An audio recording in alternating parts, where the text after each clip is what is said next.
This is why he's so well respected. Ricky Gervais always knows how to say what everyone else is thinking, but won't say out loud. Whether it's calling out celebrities or tackling big issues, he never misses. He's also not afraid to take on the whole climate panic, and let me tell ya, he broke it all down in a way only he can. Today we're covering different bits from his comedy specials and why it's so important, so buckle up because you'll love every second of this. As always, make sure to subscribe and hit the notification bell for more videos just like this. Global warming.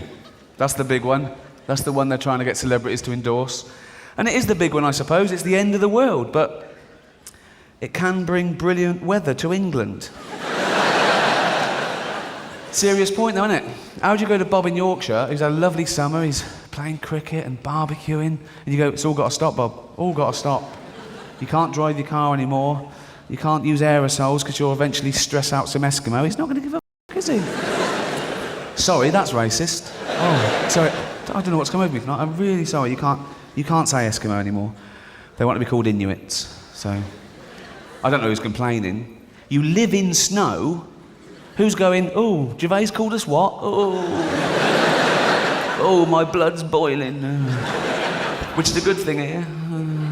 No. Talking about climate change and offending people has to be a double whammy. The bit is from his Fame special, which came out back in 2007. Talk about being a visionary. Back then, the big environmental boogeyman was aerosols. Every can of hairspray or deodorant came with the guilt-inducing reminder that you were personally responsible for punching a hole in the ozone layer. Schools ran campaigns about it. I remember I was in school at the time. People genuinely thought that if they used the wrong spray, they would end up in a wasteland just out of Mad Max. But hey, the ozone layer started healing and suddenly the spotlight shifted. Nowadays, it's not just your hairspray or refrigerators causing harm, it's your entire existence from the car you drive to the burger you eat. What's even crazier is the messaging. In the early 2000s, the problem felt solvable, but now? Well, the narrative is so overarching that it leaves people feeling hopeless. It's all about your carbon footprint that's killing the planet. But the scary statistic that I've heard about the erosion of this planet in recent years is that by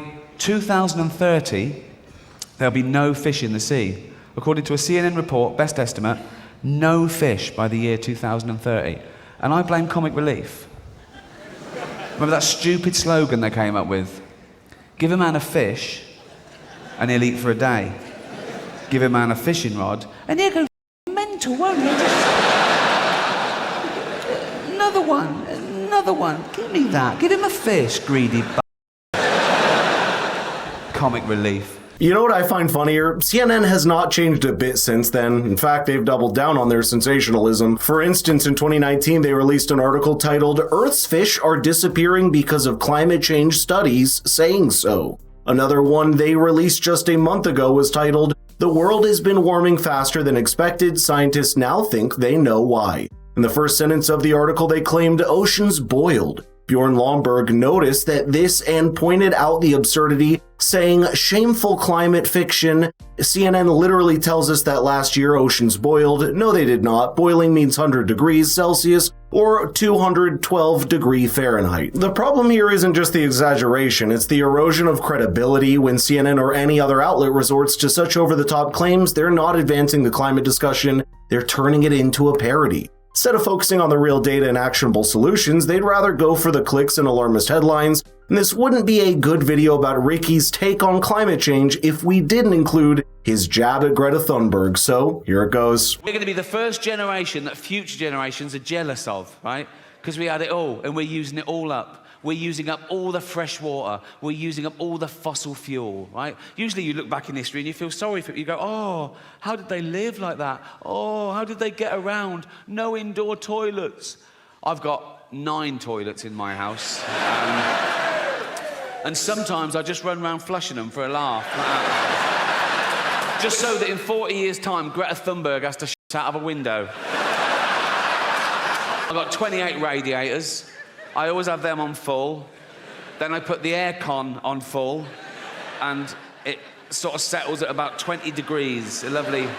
It's how the cat likes it. She loves it at 20 degrees, and I spoil my cat. Well, if all the alarmist hysteria were true, I wouldn't be too worried about 40 years into the future, because apparently we'd all be deep-sea citizens of Atlantis by then. According to some of these wild claims, we should already be halfway through constructing underwater condos, But here we all are, still walking on dry land and dealing with the same old human problems. None of which, by the way, involve needing scuba gear to get to work. I've noticed, by the way, you haven't liked the video or subscribed to the channel yet, so what are you waiting for? Now, it's not to say climate issues do not matter, they totally do, but there's a huge difference between responsible stewardship of our planet and outright hysteria.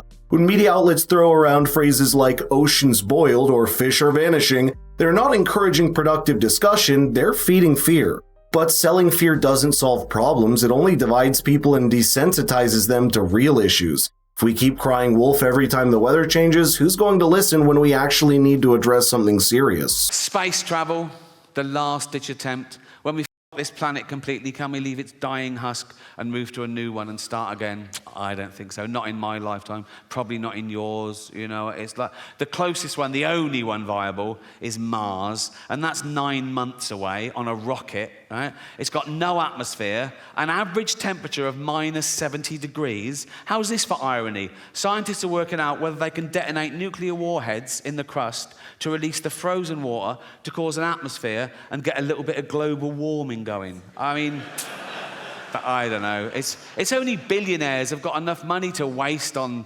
exploration. There's nothing out there, you know. It's like, now you can do space tourism. Have you heard of that? You can pay $150,000. They shoot you into space for an hour, and you float around going, I'm in space.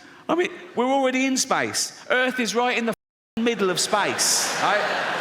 It's the best bit of space there is. It's got car parks and cinemas. It's like there's nothing else to see. It's like living in London and going, I wonder what Coventry's like. You don't...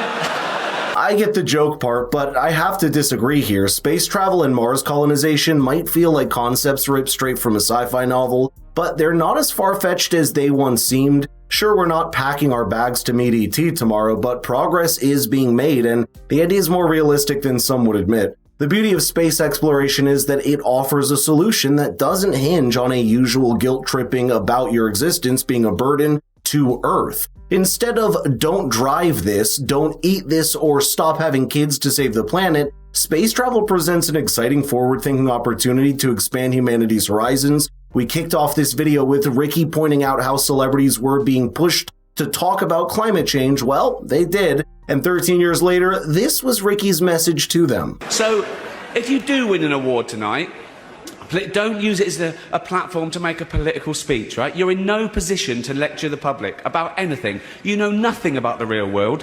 Most of you spent less time in school than Greta Thunberg. So, if you win, right, come up, accept your little award, thank your agent and your God, and Truly iconic. I think the same could be said about every other doomsday activist out there, because just like the celebs at the Golden Globes, they're quick to lecture others while being completely disconnected from the realities most people face. But I'd love to know your thoughts here, so let's get the conversation rolling in the comments down below. And if you want your friends to see Ricky's hilarious take, please share the video with them. Thanks so much for watching, and I'll see you in the next one.